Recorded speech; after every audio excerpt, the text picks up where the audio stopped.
বন্ধু তোর পরীক্ষার কি অবস্থা? আমি তো পরীক্ষায় ফাটাফাটি দিছি, এ প্লাস পাবো। আমার পরীক্ষা তো বন্ধু কি কমু, অতটা ভালো হয় না, মোটামুটি আর কি। ও আমি তো চিন্তা করছি যে এ প্লাস পাবো, ঢাকায় বিশ্ববিদ্যালয়ে চান্স নিব, যদি হয়ে যায় ওই জায়গায় সেটেল হয়ে যাবো, এই দেশে আর আসবো না, নোংরা পরিবেশ ভালো না।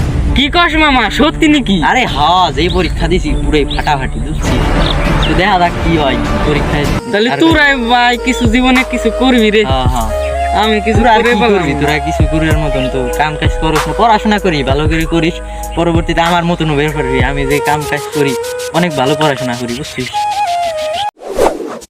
কিরে মামা, তোর কি অবস্থা? তোর না গাড়ি বাড়ি আরো অনেক কিছু করার কথা ছিল, ঢাকা বিশ্ববিদ্যালয়ে চান্স পাওয়ার কথা, আরো কত কিছুই না করবি, তোর অবস্থা কি?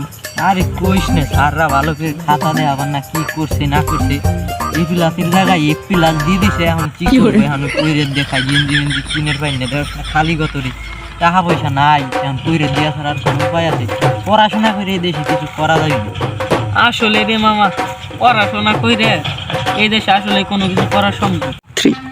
আচ্ছা তোর কি অবস্থা? শুনলাম তোর বাপের অনেক টাকা পয়সা আছে, আমার বাপের তো টাকা পয়সা নাই, গেঞ্জি মেঞ্জি কিনের পারছি না। আরে মামা কি যে কস, টাকা পয়সা, এই টাকা পয়সাই তো খাইলো রে।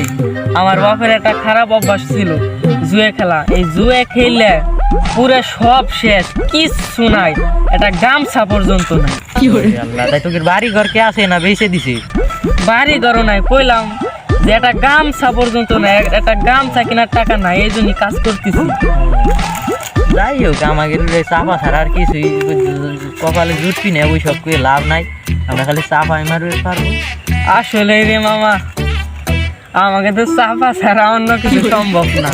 আরে বড় বড় চাপায় আমরা, আমাকে যদি চাপার একটা ম্যাচ দিত, চাপা চ্যাম্পিয়ন হইতো, তাইলে মনে কর আমরা জিততাম জানো।